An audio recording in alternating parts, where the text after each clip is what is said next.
முத்தியால்பேட்டையில் உள்ள பாண்டிச்சேரி செங்குத்த மரபினர் நலச்சங்கத்திற்கு சொந்தமான ஸ்ரீ கற்பக விநாயகர் ஆலயத்தில் நடைபெற்ற திருவிளக்கு பூஜையில் திரளான பெண்கள் கலந்து கொண்டு சுவாமியை வழிபட்டனர். புதுச்சேரி முத்தியால்பேட்டை காந்தி வீதியில் அமைந்துள்ள பாண்டிச்சேரி செங்குத்த மரபினர் நலச்சங்கத்திற்கு சொந்தமான ஸ்ரீ கற்பக விநாயகர் ஆலயத்தில் நேற்று இரவு ஆடி மாத 2வது வெள்ளியை ஒட்டி திருவிளக்கு பூஜை நடைபெற்றது.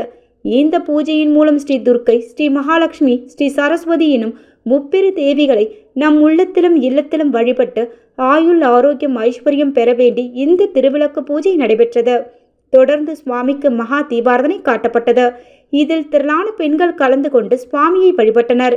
இந்த பூஜையில் தலைவர் முரளிதரன், செயலாளர் பாண்டியன், பொருளாளர் ராஜேஷ் மற்றும் புதுவை நகர செங்குத்தர் இளைஞர் நல சங்கத்தை சேர்ந்த நிர்வாகிகள் மற்றும் உறுப்பினர்கள் பலர் கலந்து கொண்டனர்.